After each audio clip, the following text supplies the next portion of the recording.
श्रीगुरुभ्यो नमः हरिः ओम् योऽन्तः प्रविश्य मम वाचमिमां सप्तां सञ्जीवयत्यखिलशक्तिधरस्वधाम्ना अन्यांश्च हस्तचरणश्रवणत्वगादीन् प्राणान् नमो भगवते पुरुषाय तुभ्यं भवति ननुभावादेडमोको विवाग्मे जडमतिरपि जन्तुर्जायते प्राज्ञमूलिः सकलवचनचेतो देवता भारती सा मम वचसि धत्तां सन्निधिं मानसे च तपोविद्याविरक्त्यादिसद्गुणोघाकरानहं वादिराजगुरून् वन्दे हयग्रीवपदाश्रयान् पूज्याय राघवेन्द्राय सत्यधर्मरताय च भजतां कल्पवृक्षाय नमतां कामधेनवे ब्रह्मचर्यहरिप्रीतिसुविद्यावादशालिनः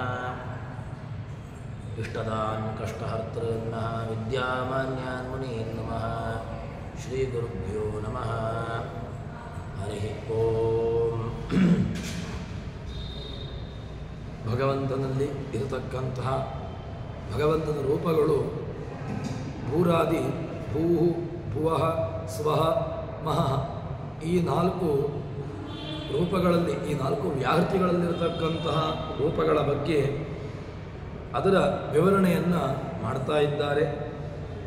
ಭೂರಾದಿ ವ್ಯಾಹೃತಿಭಿಸ್ತು ವಾಚ್ಯಂ ಮೂರ್ತಿಚತುಷ್ಟಯಂ ಅನಿರುದ್ಧಾದಿಕಂ ವಾಸುದೇವಾಂತಂ ದೇಹಮಧ್ಯಗಃ ಅಂತ ಹೇಳಿಕೊಂಡು ಭಗವಂತನ ಭೂರಾದಿ ವ್ಯಾಹೃತಿಗಳು ಅದರಲ್ಲಿ ಇರತಕ್ಕಂತಹ ಭಗವದ್ ರೂಪಗಳು ಅದು ಯಾವುದು ಅಂತ ಕೇಳಿದ್ರೆ ಭೂಹು ಭುವಃ ಸ್ವಃ ಮಹಃ ಅಂತೆಂಬುದಾಗಿ ಇಲ್ಲಿಯತಕ್ಕಿರತಕ್ಕಂತಹ ಅನಿರುದ್ಧ ಪ್ರದ್ಯುಮ್ನ ಸಂಕರ್ಷಣ ವಾಸುದೇವ ಈ ನಾಲ್ಕು ರೂಪಗಳು ಅದು ಕ್ರಮವಾಗಿ ಭೂ ಎಂಬಂತಹ ವ್ಯಾಹೃತಿಯಿಂದಾಗಿ ಅನಿರುದ್ಧ ರೂಪ, ಅಂತರ ಭುವಃ ಎಂಬಂತಹ ವ್ಯಾಹೃತಿಯಿಂದಾಗಿ ಪ್ರದ್ಯುಮ್ನ ರೂಪ, ತದನಂತರದಲ್ಲಿ ಸ್ವಃ ಎಂಬಂತಹ ವ್ಯಾಹೃತಿಯಿಂದಾಗಿ ಸಂಕರ್ಷಣ ರೂಪ, ಮಹಃ ಎಂಬಂತಹ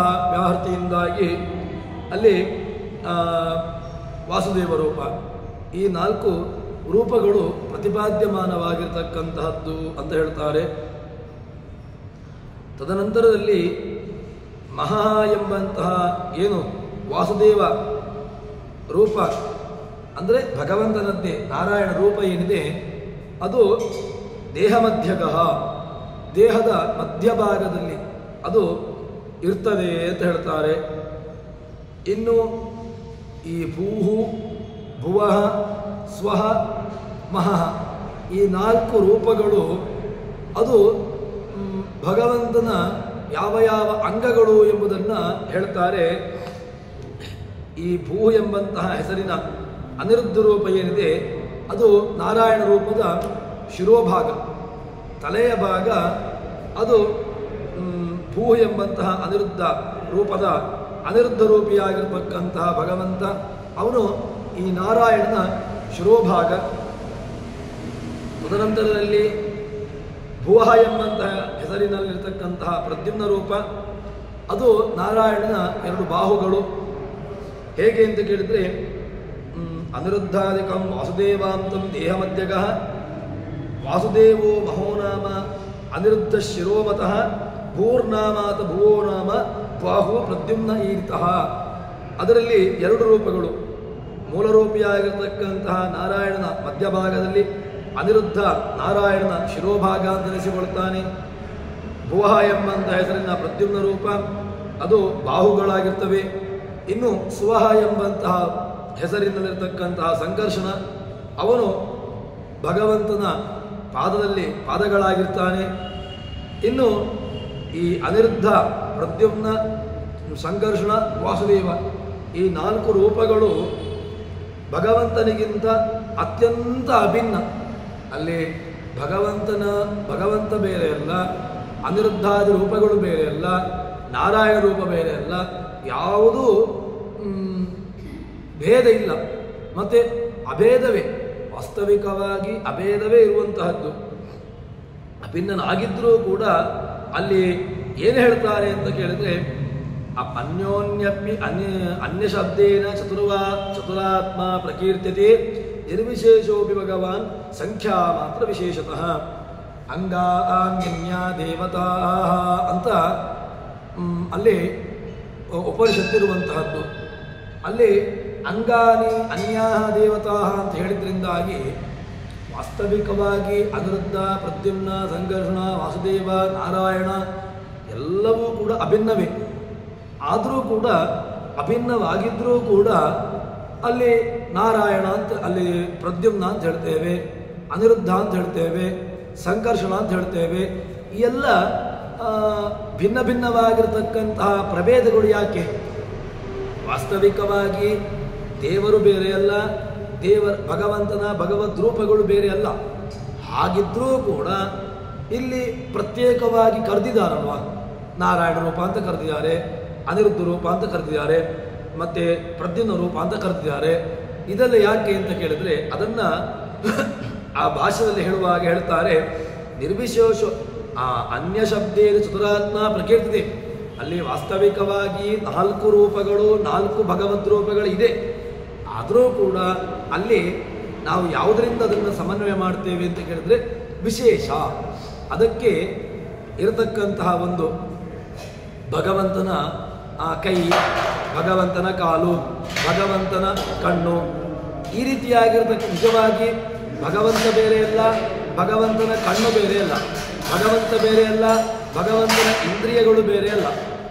ಯಾವುದೂ ಕೂಡ ಅದು ಅಭಿನ್ನವಾಗಿದ್ರೂ ಕೂಡ ಅಲ್ಲಿ ಅಭಿನ್ನವಾಗಿರತಕ್ಕಂತಹ ವಿಷಯದಲ್ಲಿ ಅಲ್ಲಿ ಭೇದವನ್ನು ಹೇಳುವಂತಹದ್ದು ಯಾಕೆ ಅಂತ ಕೇಳಿದ್ರೆ ಅದಕ್ಕೆ ಭಾಷ್ಯದಲ್ಲಿ ಉತ್ತರವನ್ನು ಕೊಡ್ತಾರೆ. ಯಾವುದು ಭೇದ ಕಾರ್ಯೇ ಸತಿ ಅಭೇದೇ ಸತಿ ಭೇದ ಕಾರ್ಯಕಾರಿ ವಿಶೇಷ. ವಾಸ್ತವಿಕವಾಗಿ ಅಭೇದವೇ, ಅಭೇದ ಇದ್ರೂ ಕೂಡ ಅಲ್ಲಿ ಭೇದವನ್ನು ಸೂಚಿಸಿಕೊಡಬೇಕು.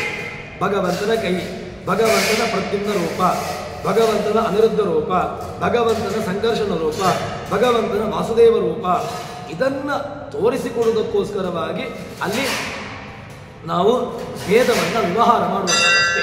ಇಲ್ಲದಿದ್ದರೆ ವಾಸ್ತವಿಕವಾಗಿ ಭೇದ ಎಂಬುದನ್ನು ಕಲ್ಪನೆ ಮಾಡಲಿಕ್ಕಿಲ್ಲ.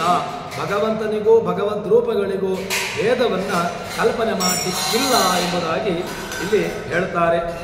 ಹೀಗೆ ಅದರ ಅಂಗಾನಿ ಅನ್ಯಾ ದೇವತಾ ಅನ್ಯಾ ದೇವತಾ ಯೇ ವರ್ತಂತೆ, ಉಳಿದಂತಹ ದೇವತೆಗಳು ಶಿರೋಭಾಗ, ಬಾಹು, ಹೃದಯ ಇತ್ಯಾದಿ ಪಾದ ಎಂಬುದಾಗಿ ಏನು ನಾವು ವ್ಯವಹಾರವನ್ನು ಮಾಡ್ತೇವೆ ಅದೆಲ್ಲವೂ ಕೂಡ ಭಗವಂತನದ್ದೇ ರೂಪಗಳು. ಭಗವಂತನಲ್ಲಿ ಇದ್ದರೂ ಕೂಡ ಅದೆಲ್ಲವನ್ನೂ ಕೂಡ ವ್ಯವಹಾರಕ್ಕೆ ಮಾತ್ರ, ಸಂಖ್ಯಾ ಮಾತ್ರ. ಕೆಲವು ಸಂದರ್ಭದಲ್ಲಿ ಸಂಖ್ಯೆಯನ್ನು ಹೇಳಬೇಕಾಗ್ತದೆ. ಅದೆಲ್ಲವನ್ನೂ ತಿಳಿಸಿಕೊಡುವುದಕ್ಕೋಸ್ಕರವಾಗಿ ಇಲ್ಲಿ 4 ರೂಪಗಳು, 8 ರೂಪಗಳು, ಈ ರೀತಿಯಾಗಿರ್ತಕ್ಕಂತಹ ವ್ಯವಸ್ಥೆಗಳನ್ನು ಇಲ್ಲಿ ಹೇಳಿದ್ದಾರೆ. ನಿರ್ವಿಶೇಷೋಪಿ ಭಗವಂತನಲ್ಲಿ ಯಾವುದೇ ರೀತಿಯಾಗಿರ್ತಕ್ಕಂಥ ವಿಶೇಷಗಳಿಲ್ಲ. ಆದರೂ ಕೂಡ ಸಂಖ್ಯಾ ಮಾತ್ರ ವಿಶೇಷತಃ ಸಂಖ್ಯೆಯಿಂದ ತೋರಿಸಿಕೊಡಬೇಕು. 4 ರೂಪಗಳು ಎಂಬುದನ್ನು ತೋರಿಸಿಕೊಡಬೇಕು. ಅದಕ್ಕೋಸ್ಕರವಾಗಿ ಏನು ಮಾಡ್ತಾರೆ ಅಂತ ಕೇಳಿದ್ರೆ ಎಲ್ಲ 4 ರೂಪಗಳನ್ನು ಹೇಳ್ತಾರೆ. ತದನಂತರದಲ್ಲಿ ಈ 4 ರೂಪಗಳು ಆಯಿತು. ಯಾವುದು? ಭೂಹು, ಭುವಃ, ಸ್ವಃ, ಮಹಃ. ಅದರಲ್ಲಿ ಭೂಹು ಅನಿರುದ್ಧ ರೂಪ, ಇನ್ನು ಭುವಃ ಎಂಬಂತಹ 2ನೆಯ ವ್ಯಾಹೃತಿ ಅದು ಪ್ರದ್ಯುಮ್ನ, ಇನ್ನು ಸ್ವಃ ಎಂಬಂತಹ ವ್ಯಾಹೃತಿ ಅದು ಸಂಕರ್ಷಣ, ಇನ್ನು ಮಹಃ ಎಂಬಂತಹ ವ್ಯಾಹೃತಿ ಅದು ವಾಸುದೇವ. ಹೀಗೆ 4 ರೂಪಗಳನ್ನು ಹೇಳಿದರು. ತದನಂತರದಲ್ಲಿ ಉಪನಿಷತ್ತು ಮುಂದಕ್ಕೆ ಹೇಳಿದ್ರೆ ಭೂರಿತಿವ ಅಯಂ ಲೋಕಃ ಭುವ ಇತ್ಯಂತರಿಕ್ಷಂ ಸ್ವರಿತ್ಯಸೌ ಲೋಕಃ ಮಹ ಇತ್ಯಾದಿತ್ಯಃ ಆದಿತ್ಯೇನ ವಾವ ಸರ್ವೇ ಲೋಕಾ ಮಹೀಯಂತೆ. ಇದು ಮುಂದಿನ ಮಂತ್ರ ಏನಿದೆ ಅಂತ ಕೇಳಿದ್ರೆ ಇಲ್ಲಿ 4 ರೂಪಗಳನ್ನು ಹೇಳಿದರು, 4 ವ್ಯಾಹೃತಿಗಳನ್ನು ಹೇಳಿದರು. ತದನಂತರದಲ್ಲಿ ಈಗ ಎಲ್ಲಿ ಯಾವ ಯಾವ ರೂಪದಲ್ಲಿ ಅವನು ಇರ್ತಾನೆ ಎಂಬುದನ್ನು ಅದರ ವಿವರಣೆಯನ್ನು ಮಾಡ್ತಾರೆ. ಯಾವುದು ಅಂತ ಕೇಳಿದ್ರೆ ಭೂಹು, ಭಗವಂತನಲ್ಲಿ ಭೂಹು ಅಂತ ವ್ಯಾಹೃತಿ ಇದೆ. ಈ ಭೂಹು ಎಂಬಂತಹ ವ್ಯಾಹೃತಿ ಏನು ಭೂಹು ಎಂಬಂತಹ ವ್ಯಾಹೃತಿ ಅದು ಏನು ಮಾಡ್ತದೆ ಅಂತ ಕೇಳಿದರೆ ಅದಕ್ಕೆ ಈ ವಾಹಿತಿ ವಾಚ್ಯವಾಗಿರ್ತಕ್ಕಂತಹ ರೂಪ ಯಾವುದು? ಅನಿರ್ಧ ರೂಪ. ಆ ಅನಿರ್ಧ ರೂಪವಾಗಿರ್ತಕ್ಕಂತಹದ್ದು ಅದು ಎಲ್ಲಿದೆ ಅಂತ ಕೇಳಿದ್ರೆ ಭೂರಿತಿವಾ ಅಯಂ ಲೋಕಃ. ಅಯಂ ಲೋಕಃ ಯಾವ ಲೋಕ? ಈ ಲೋಕ. ಅಸ್ಮಿನ್ ಲೋಕೆ ಯಾವುದು ನಮ್ಮ ಎದುರುಗಡೆಗೆ ಇದೆಯೋ ಅಲ್ಲಿರ್ತಕ್ಕಂತಹ ಲೋಕ. ಅಯಂ ಲೋಕಃ ಅಲ್ಲಿರ್ತಕ್ಕಂತಹ ಲೋಕ. ನಮಗೆ ಯಾವುದು ಅತ್ಯಂತ ಸಮೀಪಸ್ಥವಾಗಿದೆಯೋ ಅದನ್ನು ಅಯಂ ಶಬ್ದದಿಂದ ಹೇಳ್ತೇವೆ.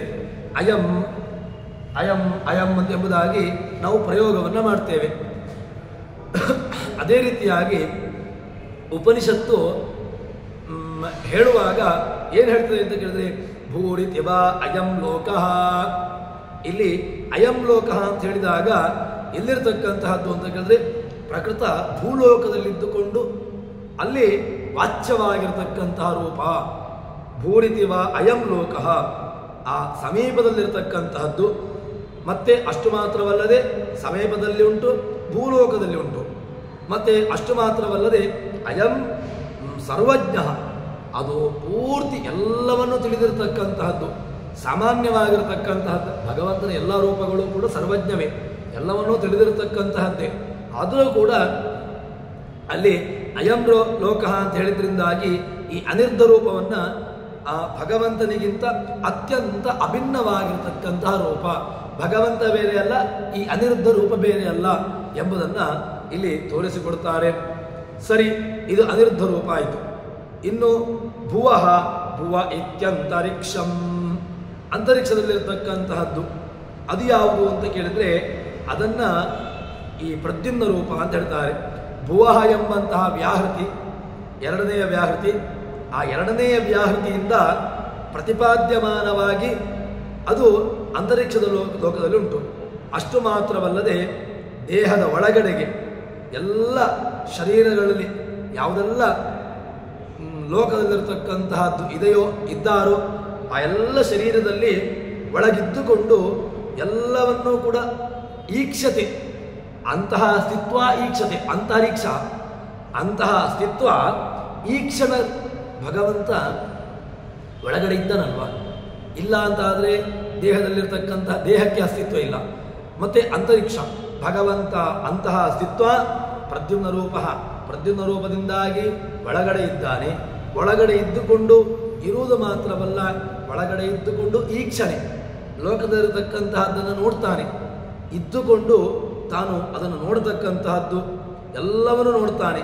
ಅದರಿಂದಾಗಿ ಅವನು ಏನಾಗಿದ್ದಾನೆ ಅಲ್ಲಿ ಪ್ರದ್ಯುಮ್ನ ರೂಪ. ಇದು ಎರಡನೆಯ ರೂಪ. ವ್ಯಾಹೃತಿಯಿಂದಾಗಿ ಪ್ರತಿಪಾದ್ಯಮಾನವಾಗಿರ್ತಕ್ಕಂತಹ ಯಾವುದು ಭುವ ಎಂಬಂತಹ ವ್ಯಾಹೃತಿಯಿಂದ ಪ್ರತಿಪಾದ್ಯಮಾನವಾಗಿ ಇರತಕ್ಕಂತಹ ರೂಪ ಎಂಬುದಾಗಿ ಇಲ್ಲಿ ಎರಡನೆಯದ್ದು ಹೇಳ್ತಾರೆ.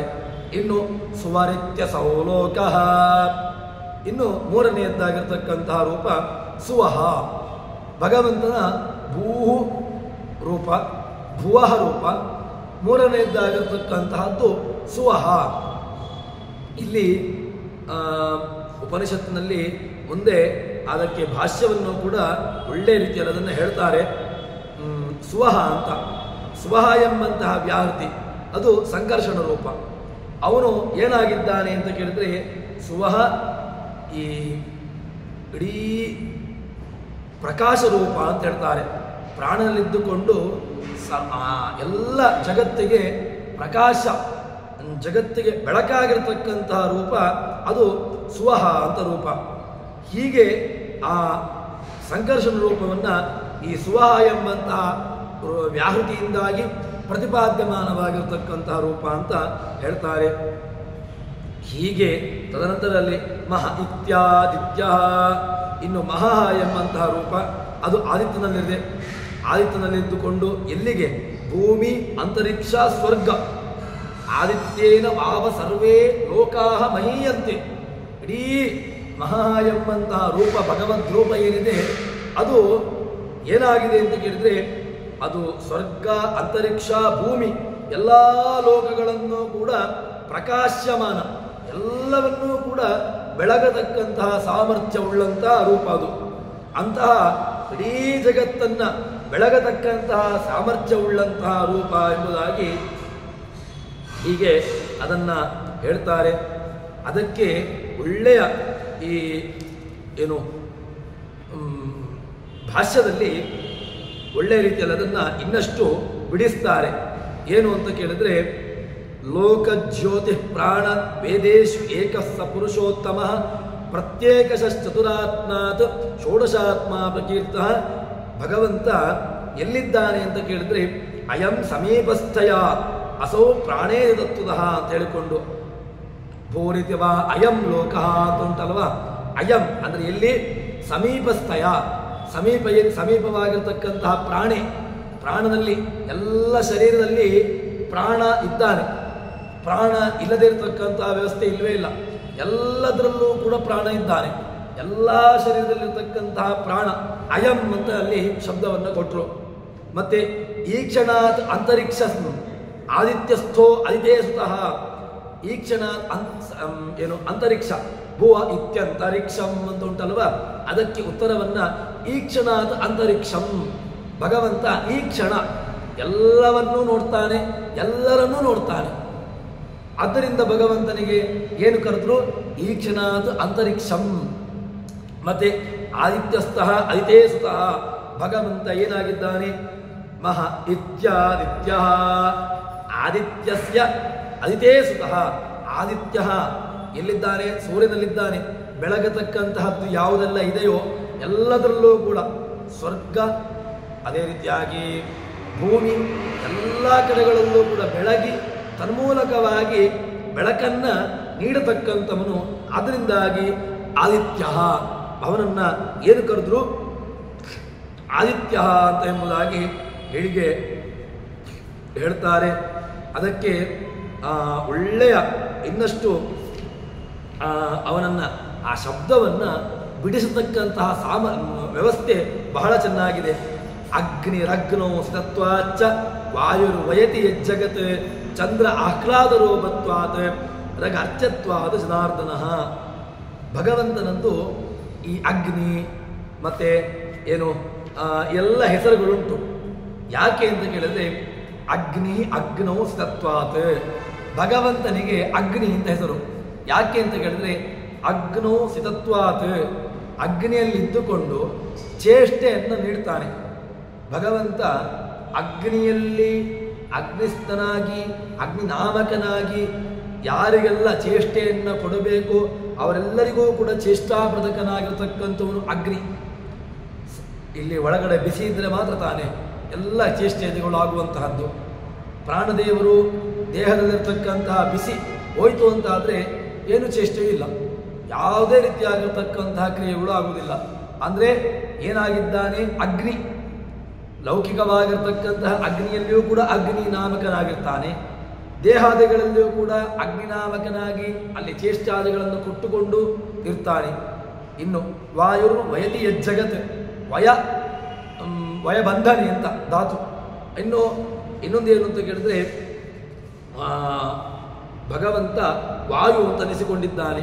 ಯಾಕೆ ಅಂತ ಕೇಳಿದ್ರೆ, ಅವನು ಎಲ್ಲ ದೇವತೆಗಳ ಜೀವರಾಶಿಗಳನ್ನು ಉಸಿರಾಟಕ್ಕೆ ತಾನು ಮೂಲ ಪ್ರೇರಕನಾಗಿದ್ದಾನೆ. ಅದರಿಂದಾಗಿ ವಾಯುರ್ವಯತಿ ಜಗತ್ ಚಂದ್ರ ಆಹ್ಲಾದ ರೂಪತ್ವಾತ್. ಹೀಗೆ ಭಗವಂತನನ್ನು ಬೇರೆ ಬೇರೆ ರೀತಿಯಾಗಿರ್ತಕ್ಕಂತಹ ಶಬ್ದಗಳನ್ನು ಅಲ್ಲಿ ಸಮನ್ವಯ ಮಾಡ್ತಾರೆ. ಅದೇ ರೀತಿಯಾಗಿ ಇಲ್ಲಿ ಭೂಹು ಭುವಃ ಸ್ವಹ ಮಹಃ ಅಂತ ಏನೆಲ್ಲ ವ್ಯಾಹೃತಿಗಳಿದೆ, ಅದೆಲ್ಲವೂ ಕೂಡ ಏನಾಗಿದ್ದಾನೆ ಅಂತ ಕೇಳಿದ್ರೆ, ಈ ಅಸ್ವತಂತ್ರವಾಗಿರ್ತಕ್ಕಂತಹ ಪ್ರಪಂಚ ಜಗತ್ತು ಪೂರ್ಣ ಅಸ್ವತಂತ್ರ. ಯಾಕೆ? ಜಗತ್ತಿನಲ್ಲಿ ಭಗವಂತನ ವ್ಯವಸ್ಥೆ ಇಲ್ಲದೆ, ಭಗವಂತನ ಅಧೀನವಾಗಿರದೆ ಏನೂ ಕೂಡ ಆಗ್ಲಿಕ್ಕೆ ಸಾಧ್ಯ ಇಲ್ಲ. ಏನಾದರೂ ಒಂದು ಕ್ರಿಯೆ ಆಗಬೇಕು ಅಂತಾದರೆ ಅದಕ್ಕೆ ಏನು ಬೇಕು? ಭಗವಂತನ ಅನುಗ್ರಹ ಬೇಕು, ಭಗವಂತ ಅಲ್ಲಿರಬೇಕು. ಅದರಿಂದ ಏನು ಹೇಳ್ತಾರೆ ಅಂತ ಕೇಳಿದ್ರೆ, ಅಗ್ನಿ ಶಬ್ದ ವಾಚ್ಯನಾಗಿದ್ದಾನೆ. ಅಷ್ಟು ಮಾತ್ರವಲ್ಲದೆ ಅಗ್ನಿಯಲ್ಲಿರ್ತಕ್ಕಂತಹ ಪ್ರದ್ಯುಮ್ನ ಜೊತೆಗಿದ್ದಾನೆ ಅಂತ ಎಂಬುದಾಗಿ ಹೇಳ್ತಾರೆ. ಇನ್ನು ಎರಡನೆಯದ್ದು ಏನು? ಭಗವಂತ ವಾಯು ಶಬ್ದದಲ್ಲಿ ಪ್ರತಿಪಾದ್ಯನಾಗಿ ಸುವಹ ಎಂಬಂತಹ ವ್ಯಾಹೃತಿ ಅಲ್ಲಿ ಆದಿತ್ಯ ಶಬ್ದನಾಗಿ ಅಲ್ಲಿದ್ದಾನೆ ಅಂತ ಹೇಳ್ತಾರೆ. ಇನ್ನು ಚಂದ್ರಮಸ್ ಎಲ್ಲ ಆಹ್ಲಾದಕತ್ವ.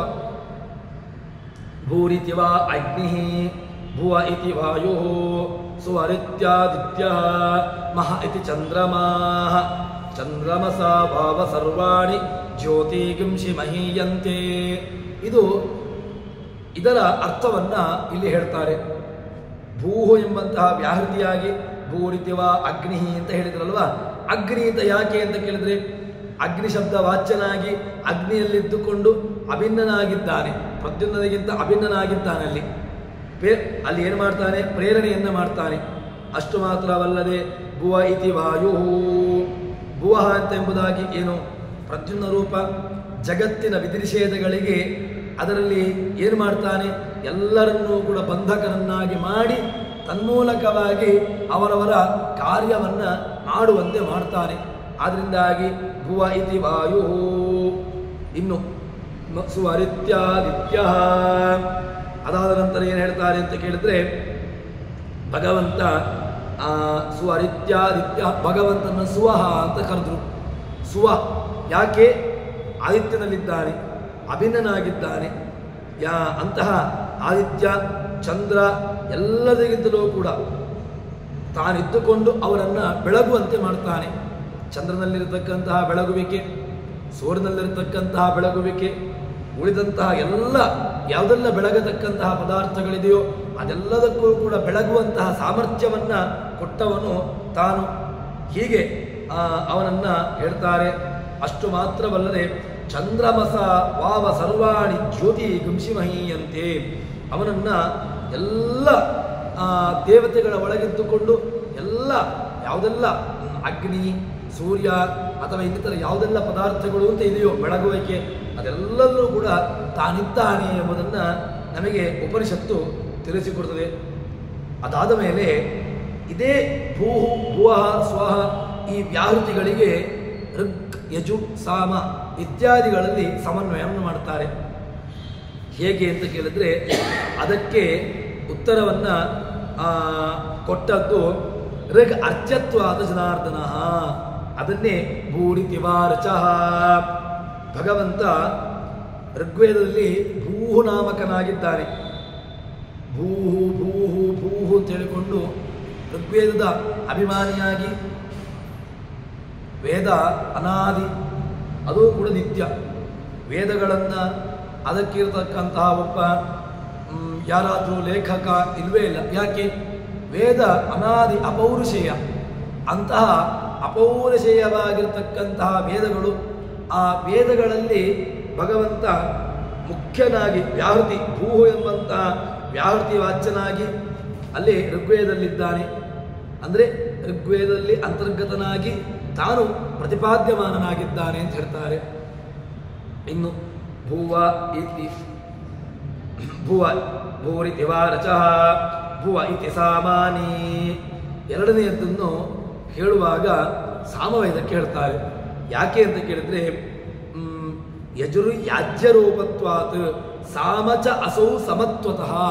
ಭಗವಂತನನ್ನ ಇಲ್ಲಿ ಯಜುರ್ವೇದದಲ್ಲಿ ಯಾವುದು ಭುವಃ ಎಂಬಂತಹ ವ್ಯಾಹೃತಿ ಅದು ಸಮಾನವಾಗಿರ್ತಕ್ಕಂತಹ ರೂಪ. ಯಾಕೆ ಅಂತ ಕೇಳಿದ್ರೆ ಸಾಮಚ ಅಸೌ ಸಮತ್ವತಃ, ಎಲ್ಲ ಕಡೆಗಳು ಸಮ.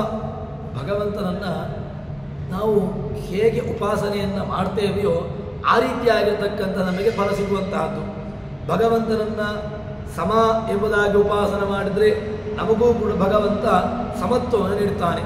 ಜೀವನದಲ್ಲಿರ್ತಕ್ಕಂತಹ ಅವ್ಯವಸ್ಥೆಗಳಿಗೆ, ಜೀವನದಲ್ಲಿ ಆಗತಕ್ಕಂತಹ ಅಸಮಾನತೆಗಳಿಗೆ ಭಗವಂತನನ್ನು ನಾವು ಸಮ ಎಂಬುದಾಗಿ ಅವನನ್ನು ಉಪಾಸನೆ ಮಾಡಿದೆವು ಅಂತ ಹೇಳಿದರೆ ಆವಾಗ ಭಗವಂತ ನಮಗೂ ಕೂಡ ಸಮನಾಗಿರ್ತಾನೆ. ಹೀಗೆ ಇಲ್ಲಿ ಹೇಳುವಾಗ ಭಗವಂತ ಇಲ್ಲಿ ಏನಾಗಿದ್ದಾನೆ ಅಂತ ಕೇಳಿದ್ರೆ ಸಮ. ಅವನು ಯಾಗದಲ್ಲಿ ಯಜುಶಬ್ದನಾಗಿ ಯಜುರ್ವಾಚ್ಯನಾಗಿ ಅಲ್ಲಿರ್ತಾನೆ ಅಂತ ಹೇಳ್ತಾರೆ. ಇನ್ನು ಸಂಕರ್ಷಣ ರೂಪ ಮೂರನೆಯದ್ದಾಗಿರ್ತಕ್ಕಂತಹ ರೂಪ ಅದು ಯಾವುದು ಅಂತ ಕೇಳಿದ್ರೆ ಮಹ ಇತಿ ಸುವರಿತಿ ಯಜೋಗಂಶಿ, ಸುವಹ ಎಂಬಂತಹ ರೂಪ.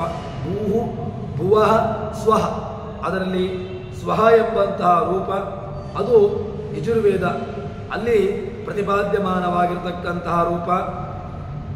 ಹೀಗೆ ಭಗವಂತ ಎಲ್ಲ ಸರ್ವವೇದ ಪ್ರತಿಪಾದ್ಯ. ಅದನ್ನು ಹೇಳುವಾಗ ಮಹಾ ಇತಿ ಬ್ರಹ್ಮ ಬ್ರಹ್ಮಣಾಭಾವ ಸರ್ವೇ ವೇದಾಹ ಮಹೀಯಂತೆ. ಬ್ರಹ್ಮನೇ ಇಡೀ ಸಕಲ ವೇದ ಪ್ರತಿಪಾದ್ಯಮಾನವಾಗಿರತಕ್ಕಂತಹದ್ದು ಯಾರು ಅಂತ ಕೇಳಿದ್ರೆ ಯಾರೂ ಅಲ್ಲ. ದೇವತೆಗಳು, ಅಗ್ನಿಯೋ, ಅಗ್ನಿಯಾದಿ ದೇವತೆಗಳು ಅಂತ ಕೇಳಿದ್ರೆ ಅಗ್ನಿಯಾದಿ ದೇವತೆಗಳಲ್ಲ.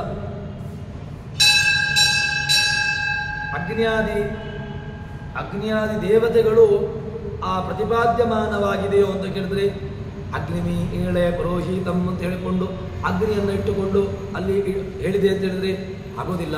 ಅಥವಾ ಇಂದ್ರ ಶ್ರೇಷ್ಠಾನಿ ಅಂತ ಹೇಳಿಕೊಂಡು ಇಂದ್ರಾದಿ ದೇವತಾಕವಾಗಿ ಮಂತ್ರಗಳು, ಇಂದ್ರಾದಿ ದೇವತೆಗಳು ಅಪ್ರಧಾನ. ಯಾಕೆ ಅಂತ ಕೇಳಿದ್ರೆ ವೇದಕ್ಕೆ ಮುಖ್ಯವಾಗಿರತಕ್ಕಂತಹ ತಾತ್ಪರ್ಯ ಎಲ್ಲಿ ಅಂತ ಕೇಳಿದ್ರೆ ವೇದ ಹೊರಟದ್ದು ನಿತ್ಯನಾಗಿರತಕ್ಕಂತಹ ಭಗವಂತನನ್ನು ಕೊಂಡಾಡಲಿಕ್ಕೆ ಹೊರಟಿರತಕ್ಕಂತಹದ್ದು. ವೇದಗಳು, ಉಪನಿಷತ್ತುಗಳು, ಬ್ರಾಹ್ಮಣ, ಆರಣ್ಯಕ ಎಲ್ಲವೂ ಕೂಡ ಹೊರಟದ್ದು ಯಾರಿಗೆ ಅಂತ ಕೇಳಿದ್ರೆ ಯಾವುದೋ ಒಂದು ದೇವತೆಗಳನ್ನು, ಅಗ್ನಿಯನ್ನೋ ಇಂದ್ರನನ್ನೋ ಅಥವಾ ಇನ್ನಿತರ ದೇವತೆಗಳನ್ನೋ ಹೇಳಲಿಕ್ಕೋಸ್ಕರ, ಅವರ ಸಾಮರ್ಥ್ಯವನ್ನು ಹೇಳಲಿಕ್ಕೋಸ್ಕರ ಹೊರಟಿರತಕ್ಕಂಥದ್ದಲ್ವೇ ಅಲ್ಲ. ಮತ್ತೆ ವೇದಗಳು ಹೊರಟದ್ದು ಯಾರಿಗೆ ಅಂತ ಕೇಳಿದ್ರೆ ಬ್ರಹ್ಮಣಾಭಾವ ಸರ್ವೇ ವೇದ ಮಹೀಯಂತೆ. ಬ್ರಹ್ಮನನ್ನೇ ಬ್ರಹ್ಮ ಅಂತ ಹೇಳಿದ್ರೆ ಚತುರ್ಮುಖ ಬ್ರಹ್ಮನು ಚತುರ್ಮುಖ ಬ್ರಹ್ಮ ಅಲ್ಲ. ಯಾಕೆ? ಚತುರ್ಮುಖ ಬ್ರಹ್ಮನೂ ಕೂಡ ವೇದಗಳಿಂದ ಪ್ರತಿಪಾದ್ಯಮಾನವಾಗಿರ್ತಕ್ಕಂಥವನಲ್ಲ. ವೇದ ಮುಖ್ಯತೆಯ ಪ್ರತಿಪಾದ್ಯಮಾನವಾಗಿರ್ತಕ್ಕಂತಹದ್ದು ಯಾರನ್ನ ಅಂತ ಕೇಳಿದ್ರೆ ಬ್ರಹ್ಮನೇ.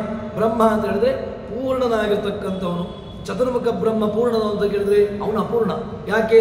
ಬ್ರಹ್ಮನಿಗೂ ಕೂಡ, ಚತುರ್ಮುಖ ಬ್ರಹ್ಮನಿಗೂ ಕೂಡ ಒಂದಲ್ಲ ಒಂದು ದಿವಸ ಅವನಿಗೆ ಅಂತ ಇದೆ, ಕೊನೆ ಇದೆ. ಯಾಕೆ? ಬ್ರಹ್ಮನು ತನ್ನ 100 ಕಲ್ಪಗಳ ಸಾಧನೆಯನ್ನ ಮಾಡಿ ತಾನೂ ಕೂಡ ಪದವಿಯನ್ನು ಬಿಟ್ಟು ಹೊರಟು ಹೋಗ್ತಾನೆ. ಭಗವಂತ ಏನು ಮಾಡ್ತಾನೆ? ಅವನನ್ನ ಮುಕ್ತನನ್ನಾಗಿ ಮಾಡಿಬಿಡ್ತಾನೆ. ಆದ್ದರಿಂದ ಬ್ರಹ್ಮದೇವರು ಅಂದರೆ ಚತುರ್ಮುಖ ಬ್ರಹ್ಮ ವೇದ ಪ್ರತಿಪಾದನಲ್ಲ. ಬ್ರಹ್ಮ ಶಬ್ದಕ್ಕೆ ವೇದದಲ್ಲಿ ಇಲ್ಲಿ ಬ್ರಹ್ಮ ಶಬ್ದಕ್ಕೆ ಏನರ್ಥವನ್ನು ಹೇಳಬೇಕು ಅಂತ ಕೇಳಿದ್ರೆ ಬ್ರಹ್ಮ ಶಬ್ದಕ್ಕೆ ಯಾರು ಪೂರ್ಣನಾಗಿದ್ದಾನೋ, ಯಾವುದು ಪೂರ್ಣತ್ವ? ಗುಣತಃ ಪೂರ್ಣ, ದೇಶತಃ ಪೂರ್ಣ, ಕಾಲತಃ ಪೂರ್ಣ. ಇದು ಯಾರಲ್ಲಿದೆ? ಇದು ಯಾರಲ್ಲೂ ಇಲ್ಲ. ಇದು ಇರುವುದು ಯಾರಲ್ಲಿ ಅಂತ ಕೇಳಿದ್ರೆ ಭಗವಂತನಲ್ಲೇ ಮಾತ್ರ. ಆದ್ರಿಂದಾಗಿ ಬ್ರಹ್ಮಣಾಭಾವ ಅಂತ ಹೇಳಿದಾಗ ಬ್ರಹ್ಮನೇ ಅದು ಯಾರು ಅಂತ ಕೇಳಿದ್ರೆ ಭಗವಂತ. ಇಡೀ ವೇದಗಳು ಕೂಡ ಅದು ಅವನಿಂದ ಪ್ರತಿಪಾದ್ಯಮಾನವಾಗಿರ್ತಕ್ಕಂತಹದ್ದು ಎಂಬುದಾಗಿ ಹೇಳ್ತಾರೆ. ಋಗಾದಿ ಶಬ್ದಗಳು ಎಲ್ಲ ವೇದಗಳು ಒಂದನ್ನು ಹೇಳಿದ್ರಿಂದಾಗಿ ಭೂಹು ಭುವಃ ಸ್ವಹ ಮಹಃ ಇತ್ಯಾದಿ ವ್ಯಾಹೃತಿಗಳನ್ನು ಹೇಳಿದ್ರಿಂದಾಗಿ ಆ ವೇದಗಳು ಅಥವಾ ಈ ಎಲ್ಲ ರೂಪಗಳು, ವರ್ಣಗಳು ನಿತ್ಯ ಅಲ್ವಾ? ವರ್ಣಗಳು ನಿತ್ಯ. ಯಾಕೆ? ಅಕಾರದಿಂದ ಆರಂಭಿಸಿಕೊಂಡು ಅಕ್ಷರ ಅಂತ ಹೇಳ್ತೇವೆ ನಾವು. ಅಕಾರದಿಂದ ಆರಂಭಿಸಿ ಕ್ಷಕಾರ ಪರ್ಯಂತ ಇರತಕ್ಕಂತಹ, ಅಕಾರದಿಂದ ಆರಂಭಿಸಿಕೊಂಡು ಕ್ಷಕಾರದ ಪರ್ಯಂತ ಯಾವ ವರ್ಣಗಳು ಇದೆಯೋ ಆ ಎಲ್ಲ ವರ್ಣಗಳಲ್ಲಿ ರಮಿಸತಕ್ಕಂಥವನು. ಅಕಾರಾದಾರಭ್ಯ ಕ್ಷಕಾರ ಪರ್ಯಂತ ಯೇ ವರ್ಣಾಃ ವರ್ತಂತೆ ತೈಃ ರಮಂತೆ ತೇಷು ರಮಂತೆ. ಭಗವಂತ ಅಕ್ಷರ ಅಂದರೆ ಅಕಾರದಿಂದ ಆರಂಭವಾಗ್ತದೆ, ಅ ಆ ಇ ಅಂತ ಹೇಳಿಕೊಂಡು ತದನಂತರದಲ್ಲಿ ಕೊನೆಯಾಗುವುದಿಲ್ಲ ಅಂತ ಕೇಳಿದರೆ ಕ್ಷಕಾರ ತನಕ.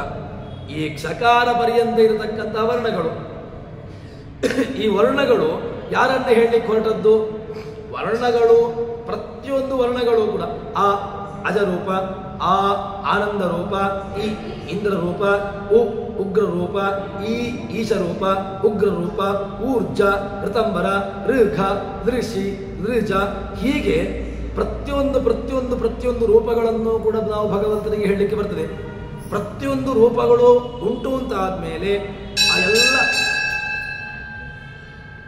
ಆ ಎಲ್ಲ ವರ್ಣಗಳು ಯಾರನ್ನ ಹೇಳ್ತವೆ ಅಂತ ಕೇಳಿದ್ರೆ ಅದು ಹೇಳತಕ್ಕಂತಹದ್ದು ಭಗವಂತನನ್ನು ಮಾತ್ರ, ಹೊರತು ಬೇರೆ ಯಾರನ್ನೂ ಕೂಡ ಹೇಳಲಿಕ್ಕಾಗೋದೇ ಇಲ್ಲ. ಆದ್ದರಿಂದ ಭಗವಂತನನ್ನೇ ಇಲ್ಲಿ ಉಪನಿಷತ್ತು ಕೊಟ್ಟದ್ದು ಏನು ಅಂತ ಕೇಳಿದ್ರೆ ಬ್ರಹ್ಮಣ ವಾವ ಸರ್ವೇ ವೇದ ಮಹೀಯಂತೆ. ಇಡೀ ವೇದಗಳು ಪ್ರತಿಪಾದ್ಯಮಾನವಾಗಿ ವೇದಕ್ಕೆ ಒಂದು ಶಿರೋಪ್ರಾಯವಾಗಿರತಕ್ಕಂತಹ ಒಂದು ಯಾರು ಅಂತ ಕೇಳಿದ್ರೆ ಅದು ಭಗವಂತ ಅಂತ ಹೇಳ್ತಾರೆ. ಸರಿ, ಹಾಗಿದ್ರೆ ದೇವತೆಗಳು ಇಲ್ವೇ ಇಲ್ವಾ? ದೇವತೆ ಈಗ ಅಗ್ನಿ ಅಂತ ಉಂಟು, ಅಗ್ನಿಮೀಳೆ ಪುರೋಹಿತಂ ಇಂದ್ರ ಶ್ರೇಷ್ಠಾನಿ ಅಥವಾ ಇನ್ನಿತರ ದೇವತಾ ಮಂತ್ರಗಳು ಉಂಟಲ್ವಾ? ಅದಕ್ಕೆ ವ್ಯವಸ್ಥೆ ಏನು ಅಂತ ಕೇಳಿದ್ರೆ ನಮ್ಮ ವ್ಯವಸ್ಥೆಗೆ ಇಟ್ಟುಕೊಳ್ಬೇಕಷ್ಟೇ. ನಮಗೆ ಯಾವುದೋ ಒಂದು ಲಾಭವನ್ನು ಪಡ್ಕೊಳ್ಬೇಕು, ಅದರ ಮೂಲಕವಾಗಿ ಅಗ್ನಿಯ ಮೂಲಕವಾಗಿ ಆಹುತಿಯನ್ನು ನೀಡುವ ಮೂಲಕವಾಗಿ ನಮಗೆ ಯಾವುದೋ ಒಂದು ಬಯಸಬೇಕಾದಂತಹ ಫಲವನ್ನು ತೆಗೆದುಕೊಳ್ಳುವುದಕ್ಕೋಸ್ಕರವಾಗಿ ನಾವು ಆ ದೇವತಾ ಮಂತ್ರವಾಗಿ ಅದನ್ನು ಆಹುತಿಯನ್ನು ನೀಡುವಂತಹದ್ದು ಹೊರತು ಮುಖ್ಯ ಪ್ರತಿಪಾದ್ಯಮಾನವಾಗಿ ಆ ದೇವತೆಯನ್ನು ಹೇಳುವಂಥದ್ದು ಅಲ್ಲವೇ ಅಲ್ಲ. ಮುಖ್ಯ ಪ್ರತಿಪಾದ್ಯಮಾನ ಭಗವಂತ, ಅಮುಖ್ಯ ಪ್ರತಿಪಾದ್ಯಮಾನವಾಗಿ ಇತರ ದೇವತೆಗಳು ಎಂಬುದನ್ನು ಇಟ್ಟುಕೊಳ್ಳಬೇಕು. ತದನಂತರದಲ್ಲಿ ಮುಂದೆ ಹೇಳುವಾಗ ಭೂರಿತಿ ವೈ ಪ್ರಾಣ ಭುವ ಇತ್ಯಪಾನ ಸುವರಿತಿ ವ್ಯಾನ ಮಹ ಇತ್ಯನ್ನಂ ಅನ್ನೇನ ವಾವ ಸರ್ವೇ ಪ್ರಾಣ ಮಹೀಯಂತೆ. ಇದು ಮುಂದಿನ ವ್ಯವಸ್ಥೆ. ಏನರ್ಥ ಅಂತ ಕೇಳಿದ್ರೆ ಭಗವಂತ ಎಲ್ಲ ರೂಪಗಳಲ್ಲಿದ್ದಾನೆ ಅಂತ ಆಯಿತು. ಭೂರಿತಿ ವೈ ಪ್ರಾಣ, ಭಗವಂತ ಅದೇ ವ್ಯಾಹೃತಿಗೆ ಇನ್ನೊಂದು ರೀತಿಯಲ್ಲಿ ಅದನ್ನು ಅರ್ಥವನ್ನು ಹೇಳ್ತಾರೆ. ಏನು ಅಂತ ಕೇಳಿದ್ರೆ ಭಗವಂತ ಅಣ. ಯಾಕೆ ಅಣ? ಅಣಚೇಷ್ಟಾಯ. ಭಗವಂತ ಚೇಷ್ಟ. ಯಾಕೆ? ಪ್ರಾಕೃಷ್ಟ ನಯನಾತ್ ಪ್ರಾಣ ಅಪಾನ ವಾಕ್ ನಯನಾತ್ ಹರಿಹಿ. ಭಗವಂತನನ್ನ ಪ್ರಾಣ ಅಪಾನ ವ್ಯಾನ ಉದಾನ ಸಮಾನ. ಭಗವಂತನೇ ಪ್ರಾಣಾಪಾನ ವ್ಯಾನ ಉದಾನ ಸಮಾನದಿಂದ ವಾಚ್ಯ. ಪ್ರಾಣದೇವರು ಪ್ರಾಣಾಪಾನ ವ್ಯಾನ ಉದಾನ ಸಮಾನ ವಾಚ್ಯರು ಹೌದು. ಮುಖ್ಯವಾಗಿ ಪ್ರಾಣಾಪಾನ ವ್ಯಾನ ಉದಾನ ಯಾರು ಅಂತ ಕೇಳಿದ್ರೆ ಭಗವಂತ. ಹೇಗೆ ಅಂತ ಕೇಳಿದ್ರೆ ಅದಕ್ಕೆ ಭಾಷ್ಯವನ್ನ ಮತ್ತೆ ಆ ಮಂತ್ರವನ್ನ ಇಟ್ಟುಕೊಂಡು ಅರ್ಥವನ್ನು ನೋಡಿದಾಗ ಅದರ ಅರ್ಥ ನಮಗೆ ಸರಿಯಾಗಿ ಗೊತ್ತಾಗಬೇಕು. ಆಚಾರ್ಯರು ಭಾಷ್ಯದಲ್ಲಿ ಹೇಳ್ತಾರೆ, ಪ್ರಕೃಷ್ಟ ನಯನಾಥ ಪ್ರಾಣ. ನಮ್ಮನ್ನು ಚೆನ್ನಾಗಿ ಕರೆದುಕೊಂಡು ಹೋಗುವವನು ಪ್ರಾಣ. ಏನು ಪ್ರಕೃಷ್ಟ ನಯನಾಥ್? ಭಗವಂತ ನಮ್ಮನ್ನು ಚೆನ್ನಾಗಿ ಕರೆದುಕೊಂಡು ಹೋಗ್ತಾನೆ. ಭಗವಂತನನ್ನು ಚೆನ್ನಾಗಿ ಉಪಾಸನೆ ಮಾಡಿದೆವು ಅಂತ ಹೇಳಿದ್ರೆ ನಮ್ಮನ್ನ ಈ ದೇಹದಿಂದಾಗಿ ನಮ್ಮನ್ನು ಚೆನ್ನಾಗಿ ಕರೆದುಕೊಂಡು ಹೋಗ್ತಾನೆ. ಎಲ್ಲಿಗೆ? ಬೇಡ, ಅವಾಂತರವಾಗಿ ಈ ಪ್ರಾಣದೇವರನ್ನೇ ಇಟ್ಟುಕೊಳ್ಳುವ. ಯಾರು? ಮುಖ್ಯ ಪ್ರಾಣನನ್ನೇ ಪ್ರಾಣ ಅಂತ ಇಟ್ಟುಕೊಳ್ಳುವ. ಮುಖ್ಯ ಪ್ರಾಣದೇವರನ್ನ ಉಪಾಸನೆ ಮಾಡಿದ್ರಿಂದಾಗಿ ಮುಖ್ಯ ಪ್ರಾಣದೇವರು ಏನು ಮಾಡ್ತಾರೆ ಅಂತ ಕೇಳಿದ್ರೆ ನಮ್ಮನ್ನು ಕರೆದುಕೊಂಡು ಹೋಗ್ತಾರೆ, ಚೆನ್ನಾಗಿ ಕರೆದುಕೊಂಡು ಹೋಗ್ತಾರೆ. ದೇಹವನ್ನು ಬಿಟ್ಟ ಮೇಲೆ ದೇಹವನ್ನು ಈ ದೇಹದಲ್ಲಿ ನಮ್ಮ ಎಷ್ಟು ವರ್ಷಗಳ ಸಾಧನೆ ಆಗಬೇಕು ಆ ಸಾಧನೆ ಮುಗಿದ ಮೇಲೆ ನಮ್ಮನ್ನು ಚೆನ್ನಾಗಿ ಕರೆದುಕೊಂಡು ಹೋಗ್ತಾರೆ. ಎಲ್ಲಿಗೆ ಕರೆದುಕೊಂಡು ಹೋಗ್ತಾರೆ? ಭಗವಂತನ ಬಳಿಗೆ ಕರೆದುಕೊಂಡು ಹೋಗ್ತಾರೆ. ಆದ್ದರಿಂದಾಗಿ ಪ್ರಾಣ ಬೇಡ. ಇದು ಮುಖ್ಯ. ಅಮುಖ್ಯತೆಯ ಪ್ರಾಣದೇವರನ್ನಿಟ್ಟುಕೊಳ್ಳುವ. ಪ್ರಾಣನನ್ನ ಮುಖ್ಯನನ್ನೇ. ಯಾರು ಮುಖ್ಯ ಪ್ರಾಣ? ಪ್ರಾಣನಿಗೂ ಪ್ರಾಣ ಯಾರು ಮುಖ್ಯ? ಪ್ರಾಣನನ್ನು ಕೂಡ ಚೆನ್ನಾಗಿ ಕರೆದುಕೊಂಡು ಹೋಗುವಂತಹ ಸಾಮರ್ಥ್ಯ ಉಳ್ಳವನು ಯಾರು? ಪ್ರಾಣನನ್ನು ಚೆನ್ನಾಗಿ ಕರೆದುಕೊಂಡು ಹೋಗಬೇಕು ಅಂದರೆ ಪ್ರಾಣದಕ್ಕಿಂತ ಕೆಳಗಿನ ದೇವತೆಗಳು ಆಗೋದಿಲ್ಲ. ಪ್ರಾಣದಕ್ಕಿಂತ ಉತ್ತಮರಾಗಬೇಕು. ಪ್ರಾಣದಕ್ಕಿಂತ ಉತ್ತಮರಾಗಬೇಕು ಅಂತ ಕೇಳಿದ್ರೆ ಬೇರೆ ಯಾರೂ ಇಲ್ಲ. ಪ್ರಾಣದಕ್ಕಿಂತ ಉತ್ತಮರಾಗಿರ್ತಕ್ಕಂಥವರು ದೇವರು ಮಾತ್ರ. ಅದರಿಂದಾಗಿ ಪ್ರಾಣನನ್ನ ಭಗವಂತನ ಬಳಿಗೆ ಕರೆದುಕೊಂಡು ಹೋಗಬೇಕು ಅಂತಂದ್ರೆ ಅದು ಪ್ರಾಣವೇ. ಅದು ಯಾರು ಅಂತ ಕೇಳಿದ್ರೆ ಭಗವಂತ. ಹೀಗೆ ಪ್ರಕೃಷ್ಟ ನಯನಾಥ ಪ್ರಾಣ. ಇನ್ನು ಅಪಾನ. ಯಾಕೆ ಅಪಾನ ಅಂತ ಹೇಳ್ತಾರೆ? ಭುವ ಇತ್ಯಪಾನ. ಯಾನು ಅಪಾನ ಅಂತ ಹೇಳಿದ್ರೆ ಭಗವಂತ ಅಪಾನ ಅಂತ ಹೇಳ್ತಾರೆ. ಯಾಕೆ? ಈ ಭೂಹ ಎಂಬಂತಹ ಪ್ರತಿಪಾದ್ಯಮಾನವಾಗಿರ್ತಕ್ಕಂತಹ ದೇವತೆಗಳನ್ನು ಊರ್ಧ್ವಲೋಕಗಳಿಗೆ ಚೆನ್ನಾಗಿ ಕರೆದುಕೊಂಡು ಹೋಗ್ತಾನೆ. ಆದ್ದರಿಂದಾಗಿ ಅವನನ್ನ ಪ್ರಾಣ ಅಂತ ಹೇಳ್ತಾರೆ. ಇನ್ನು ಅಪಾನ. ಅಪಾನ ಅಂತ ಹೇಳಿದ್ರೆ ಅವಾಕ್ ನಯನಾಥ್. ಕೆಳಗಿನ ಲೋಕಕ್ಕೆ ಕರೆದುಕೊಂಡು ಹೋಗ್ತಾರೆ. ಯಾರನ್ನ? ದೈತ್ಯರನ್ನ ರಾಕ್ಷಸರನ್ನ ಅವರನ್ನ ಅವಾಕ್ ನಯನಾಥ್. ಅವರನ್ನ ಕೆಳಗಿನ ಲೋಕಗಳಿಗೆ ಕರೆದುಕೊಂಡು ಹೋಗ್ತಾರೆ. ಕೆಳಗಿನ ಲೋಕಗಳಿಗೆ ಅಂತ ಕೇಳಿದ್ರೆ ತಮೋಲೋಕಾದಿಗಳಿಗೆ ಅಥವಾ ನರಕಾದಿಗಳಿಗೆ ಅವರನ್ನು ಕೊಂಡು ಹೋಗಿ ಅವರನ್ನು ತಲುಪಿಸ್ತಾನೆ. ಅದರಿಂದಾಗಿ ಏನು ಅವನನ್ನು ಅಪಾನ ಅಂತ ಕರೀತಾರೆ. ಹೀಗೆ ಆ ವ್ಯವಸ್ಥೆ. ಇನ್ನು ಅಷ್ಟು ಮಾತ್ರವಲ್ಲದೆ ಅದರಿಂದ ಮುಂದಿನ ವ್ಯಾನ ರೂಪವನ್ನು ಹೇಳುವಾಗ ಸುವರಿತಿ ವ್ಯಾನ, ವ್ಯಾನಕ್ಕೆ ಏನು ಅರ್ಥವನ್ನು ಹೇಳ್ತಾರೆ ಅಂತ ಕೇಳಿದ್ರೆ ವಿವಿಧ ನಯನಾತ್ ವ್ಯಾನ, ವಿವಿಧ ನಯನಾತ್. ಎಲ್ಲಿಗೆ ವಿವಿಧ ನಯನಾತ್ ಅಂತ ಕೇಳಿದ್ರೆ ಭಗವಂತ ಜೀವರನ್ನ ಬೇರೆ ಬೇರೆ ವಿವಿಧ ರೀತಿಯಿಂದಾಗಿ, ಜೀವರಾಶಿಗಳು ಬೇರೆ ಬೇರೆ ಬೇರೆ ಇದ್ದಾರಲ್ವ, ಬೇರೆ ಬೇರೆ ಜೀವರಾಶಿಗಳಿಗೆ ಬೇರೆ ಬೇರೆ ರೀತಿಯಾಗಿರ್ತಕ್ಕಂತಹ ಪ್ರೇರಣೆಗಳು ಬರ್ತಾವಲ್ವ.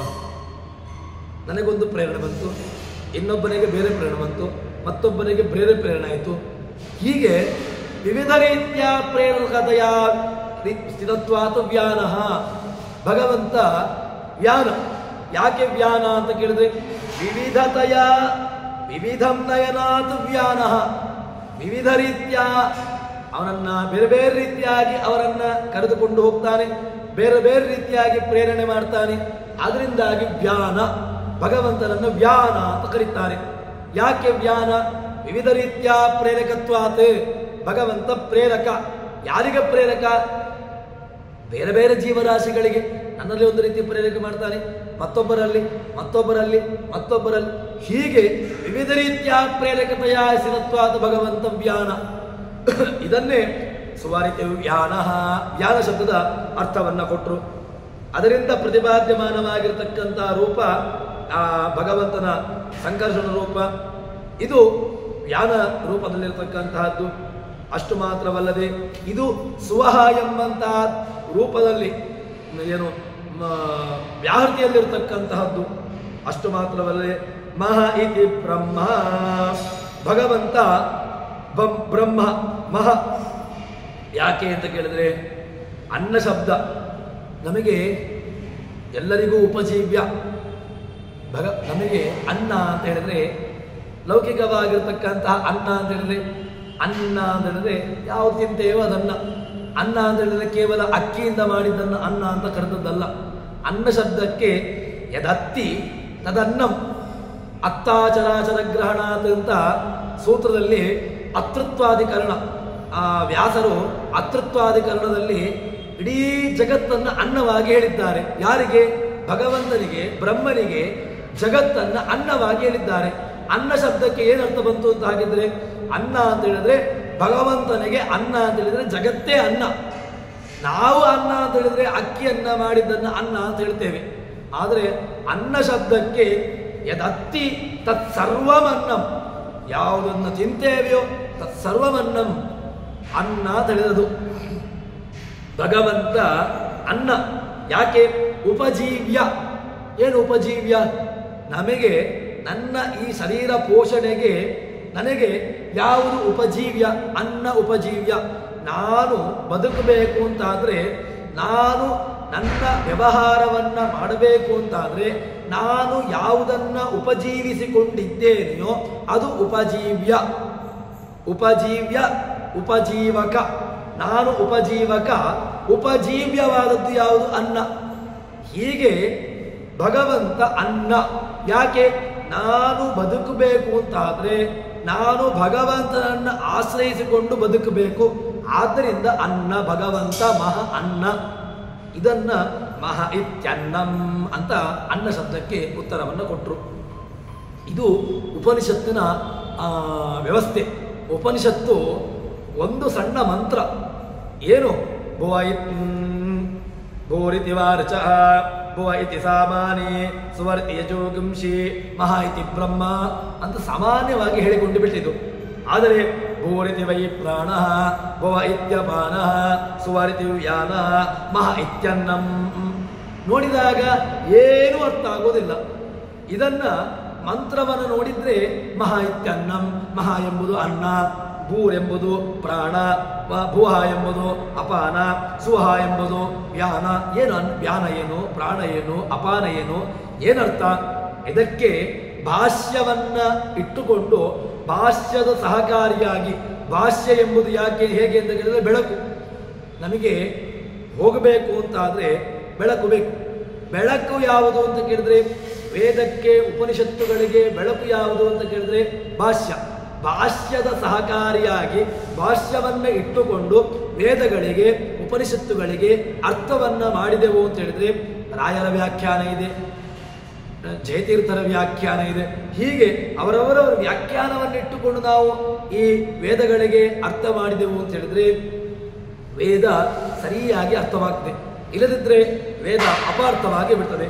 ಅದಕ್ಕೋಸ್ಕರವಾಗಿ ಇಲ್ಲಿ ಹೇಳ್ತಾರೆ, ಅನ್ನೇನವಾವೆ ಸರ್ವೇ ಪ್ರಾಣ ಮಹೀಯಂತೆ. ಅನ್ನೇನ ಕಲು, ಯಾವುದರಿಂದ ಎಲ್ಲ ಜಗತ್ತುಗಳು ಕೂಡ ಬದುಕಿದೆ. ಉಪಜೀವಕ ಯಾರು? ಉಪಜೀವಿ ಯಾರು? ಉಪಜೀವಕ ಯಾರು? ಯಾರು ಯಾವುದನ್ನ ಯಾರು ಎಲ್ಲಿ ಆಶ್ರಯಿಸಿಕೊಂಡು ಇದ್ದಾನೋ ಅದು ಉಪಜೀವಕ. ಉಪಜೀವ್ಯ ಯಾರು? ನಾನು ಉಪಜೀವ್ಯ. ಯಾಕೆ? ನಾನು ಅನ್ನವನ್ನು ಆಶ್ರಯಿಸಿಕೊಂಡಿರತಕ್ಕಂಥವನು. ಹಾಗೆ ಉಪಜೀವ್ಯ ಅನ್ನ, ಉಪಜೀವಕ ನಾನು. ಹೀಗೆ ಅನ್ನೇನ ಭಾವ ಸರ್ವೇ ಪ್ರಾಣ ಮಹೀಯಂತೆ ತಾವಾ ಏತಾ ಚತಸ್ರಶ್ಚತುರ್ಧಾ ಚತಸ್ರಶ್ಚತಸ್ರೋ ವ್ಯಾಹೃತಯ ತಾಯೋ ವೇದ ಸವೇದ ಬ್ರಹ್ಮ ಸರ್ವೇಸ್ಮಿ ದೇವಾಬಲಿಮಾವಹಂತಿ. ಈ ಮಂತ್ರದಲ್ಲಿ ಏನು ಹೇಳ್ತಾರೆ ಅಂತ ಕೇಳಿದ್ರೆ ಅನ್ನ ಶಬ್ದಕ್ಕೆ ಅರ್ಥವನ್ನು ಕೊಟ್ಟರು. ಅನ್ನದಿಂದಲೇ ಎಲ್ಲ ಪ್ರಾಣ ಅಪಾನ ವ್ಯಾನ ಉದಾನಾದಿಗಳು ಇರತಕ್ಕಂತಹದ್ದು. ಹೀಗೆ ಅನ್ನಸ್ಥನಾಗಿರ್ತಕ್ಕಂಥವನು. ಅನ್ನೇ ಸ್ಥಿತ್ವ ಅನ್ನಸ್ಥಃ. ಏನು ಅನ್ನಸ್ಥ ಶಬ್ದಕ್ಕೆ ಏನು ಅಂತ ಕೇಳಿದ್ರೆ ಪ್ರಾಣೇ ಸ್ಥಿತ್ವ ಪ್ರಾಣಸ್ಥಃ ಅಂತ ಹೇಳ್ತೇವಲ್ವ ನಾವು. ಪ್ರಾಣಸ್ಥಃ ಶಬ್ದಕ್ಕೆ ಅರ್ಥ ಏನು? ಪ್ರಾಣೇ ತಿಷ್ಠತೀತಿ ಪ್ರಾಣಸ್ಥಃ. ಭಗವಂತ ಪ್ರಾಣದಲ್ಲಿದ್ದಾನೆ. ಅದಕ್ಕೋಸ್ಕರವಾಗಿ ನಾವೇನು ಅರ್ಥವನ್ನು ಮಾಡ್ತೇವೆ? ಪ್ರಾಣಸ್ಥ, ಪ್ರಾಣೇ ತಿಷ್ಠತೀತಿ ಪ್ರಾಣಸ್ಥಃ ಅಂತ. ಅದೇ ರೀತಿಯಾಗಿ ಭಗವಂತ ಅನ್ನಸ್ಥ. ಯಾಕೆ ಅನ್ನಸ್ಥ? ಅನ್ನೇ ತಿಷ್ಠತಿ, ಅನ್ನದಲ್ಲಿದ್ದಾನೆ. ಅನ್ನದಲ್ಲಿದ್ದುಕೊಂಡು ಎಲ್ಲರನ್ನೂ ಕೂಡ ಉಪಜೀವ್ಯ ಭಗವಂತ ಅವರನ್ನು ರಕ್ಷಣೆ ಮಾಡ್ತಾ ಇದ್ದಾನಲ್ವ. ಅದಕ್ಕೋಸ್ಕರವಾಗಿ ಹೀಗೆ ಅನ್ನಸ್ಥನಾಗಿ ಭಗವಂತನಿದ್ದಾನೆ ಅಂತ ಹೇಳಿದರು. ಅಷ್ಟು ಮಾತ್ರವಲ್ಲದೆ ತಾವಾ ಏತಾಹ ಚತಸ್ರಶ್ಚತುರ್ಧಾ. 4 ಯಾವುದು? 4 ಲೋಕ, ಜ್ಯೋತಿ, ವೇದ, ಪ್ರಾಣ. ಈ 4 ಹಿಂದೆ ಹೇಳಿದ್ರು. ಅದನ್ನ ಯಾವುದು? ಅನಿರುದ್ಧ, ಪ್ರದ್ಯುಮ್ನ, ಸಂಕರ್ಷಣ, ವಾಸುದೇವ, ನಾರಾಯಣ. ಈ 5 ಈ ಲೋಕ, ಜ್ಯೋತಿ, ವೇದ, ಪ್ರಾಣ. ಅದೇ ರೀತಿಯಾಗಿ ಅನಿರುದ್ಧ, ಪ್ರದ್ಯುಮ್ನ, ಸಂಕರ್ಷಣ, ವಾಸುದೇವ. ಈ 4 ರೂಪಗಳು. ಇದರಲ್ಲಿ 4 ರೂಪಗಳಾಗಿ ಭಗವಂತನಿದ್ದಾನೆ. ಯಾವುದರಲ್ಲಿದ್ದಾನೆ? ಭೂಹು, ಭುವಃ, ಸ್ವಹ, ಮಹ.